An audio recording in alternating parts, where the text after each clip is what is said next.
everyone, and welcome back to Ejima. Today, this is Nana. I'm going to be talking about pros and cons when it comes to living alone by yourself. So if you're interested, stay tuned.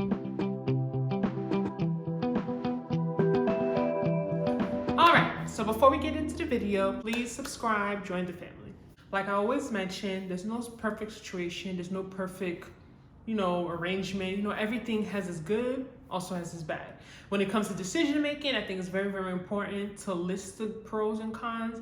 And I honestly think that if the pros outweigh the cons, you should go for it, because there's never going to be a decision, or there's never going to be something that you come across that doesn't have some, even if it's just one or two, some negative aspects of it or some cons, we would like to say. So let's get started. So the number one pro I would say about living alone is the peace and the quiet.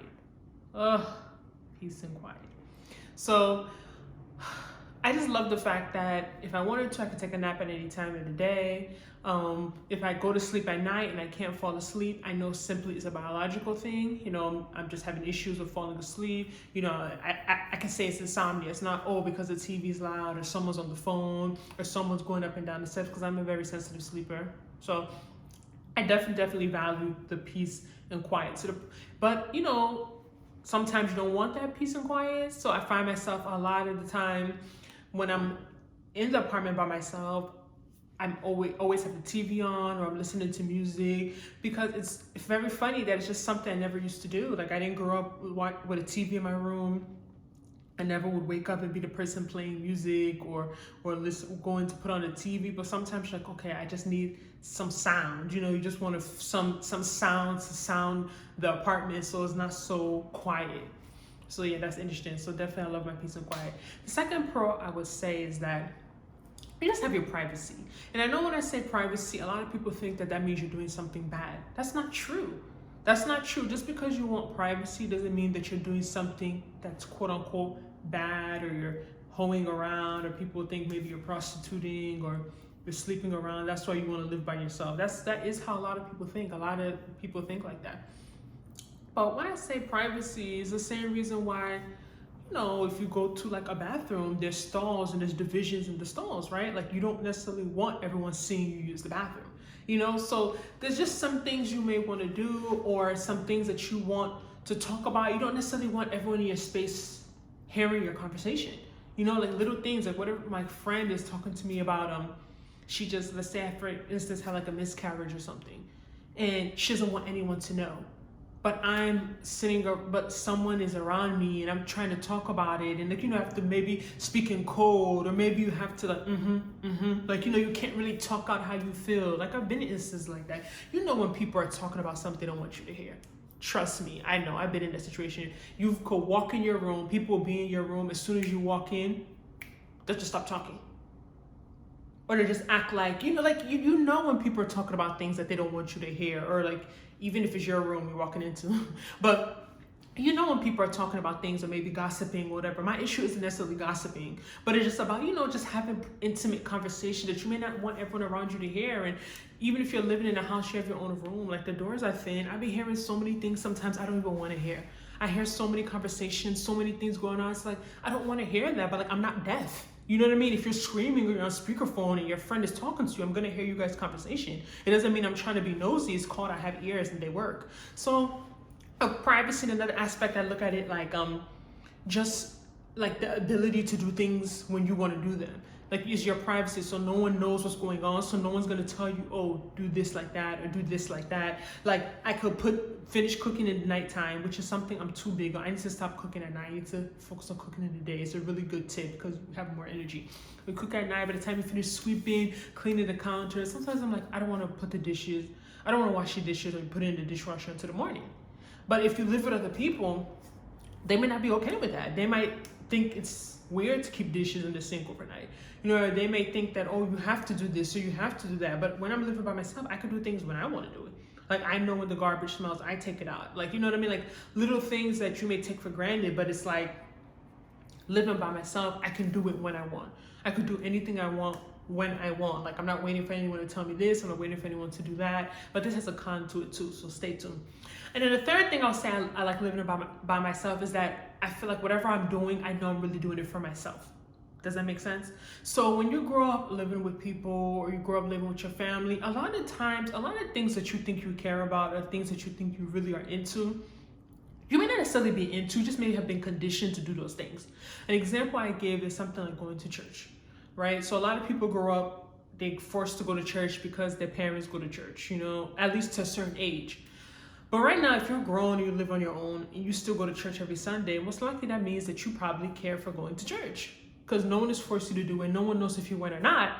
You're doing it because it's something that you really, really want to do.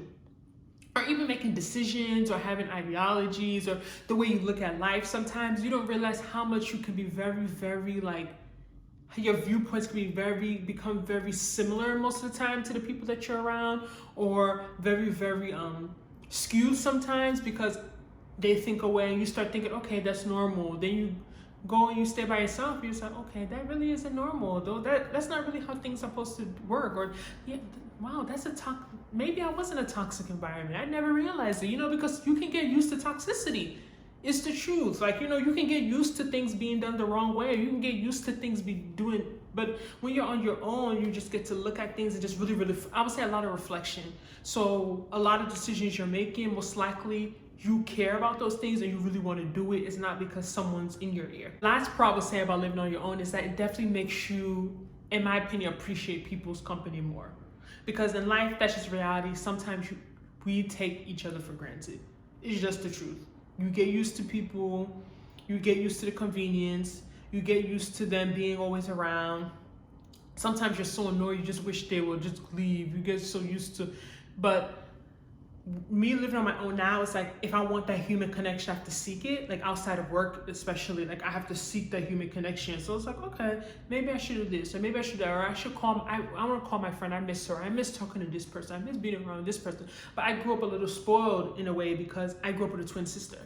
So I always had someone around my age to do things with and to talk to, even though she can be annoying. I know I could be annoying to her too.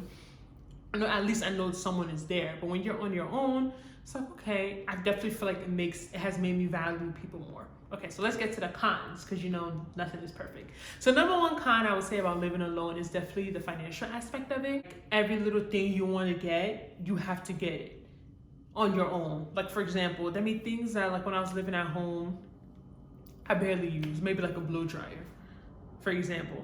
But like right now, you live on your own, you gotta get your own blow dryer, or like an iron. You gotta get your own iron. Like these things, sometimes it's the little things that add up. Like it's not always the big things. Like we know rent is a big thing. We know that. But sometimes it's the little things that add up. Like, you know, I'm a big into like kitchen, like I cook a lot. Like I like to have certain type of kitchenware, and kitchen stuff is expensive. Like let's just keep it real. Good kitchen, you want some Cephalon pots?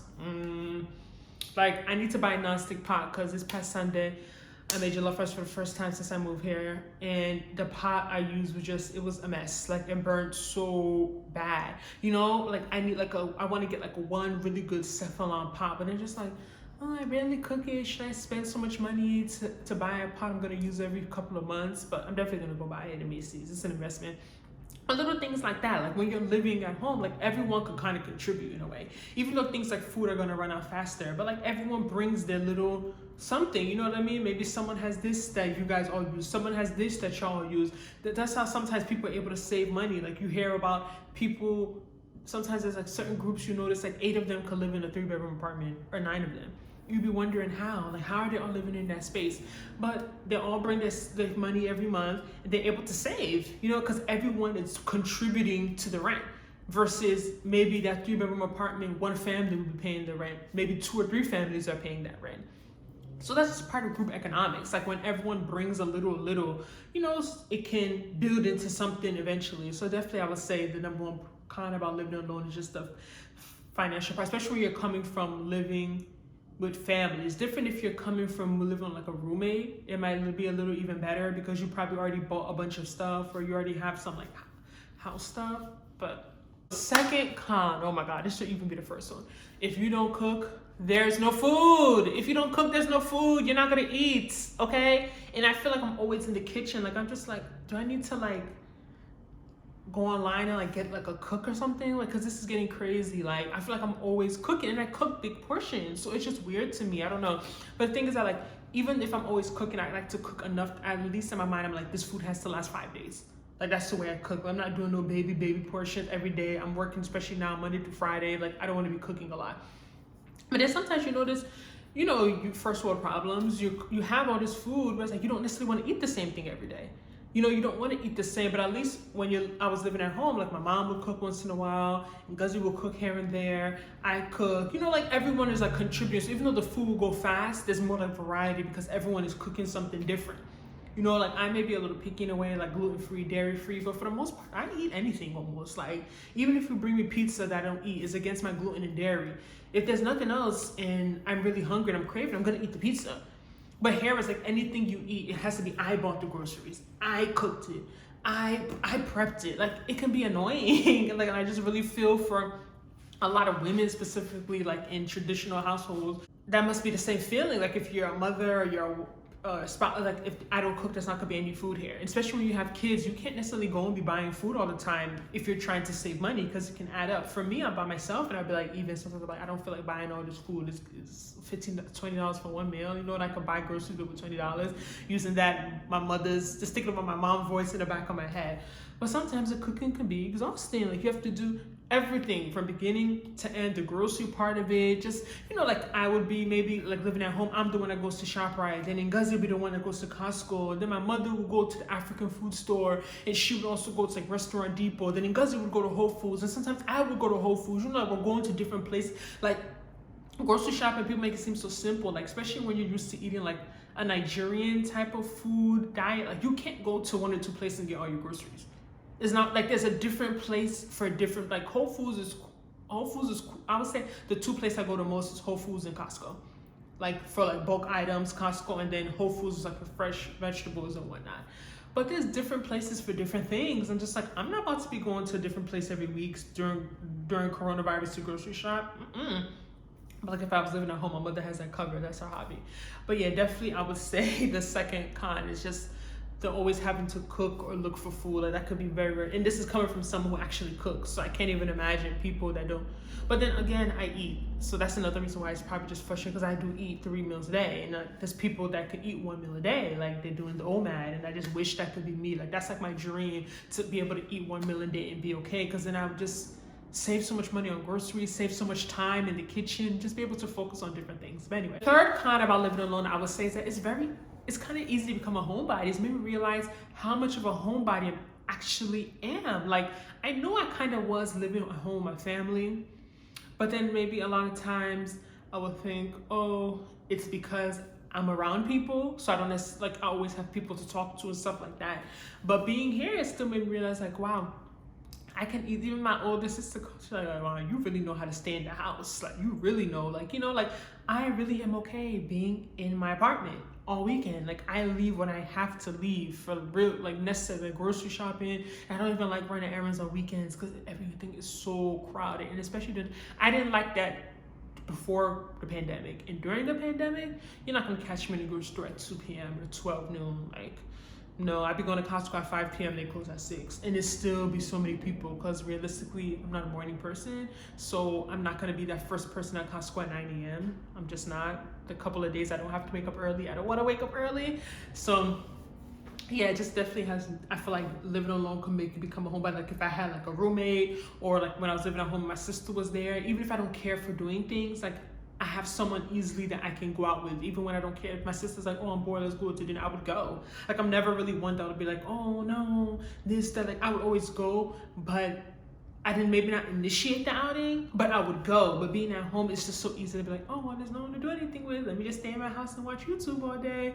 So yeah, and then I'd say the fourth con would be like from a safety perspective. It's just that there's no one around you to really check up on you and know like your daily flow of in and out. Like when you sometimes even when you have neighbors or you live at home with people, you have a roommate, like there's people that are watching out. Like they know, okay, her car hasn't left all day, but she works every day, what's going on? And people that have like close neighbors, or like, you have a roommate, you usually come home at 7 p.m. and it's 8 o'clock. You didn't text her or call her, and she doesn't see you, she can call and be like, yo, Nana, where are you? Are you okay? Oh, I'm so sorry, I didn't text you. I got so swamped at work. But like when you live on your own and you don't have like a roommate, And just like, wow, like besides the people you talk to daily, like, you know, my sister, like my cousins, I talk to them a lot, but it's still like they're not living with me, you know, so they wouldn't know if, God forbid, like one night I didn't come home, you know what I mean? Or like, you know, like they wouldn't know, because it's like until maybe the next day they don't hear from me, they'll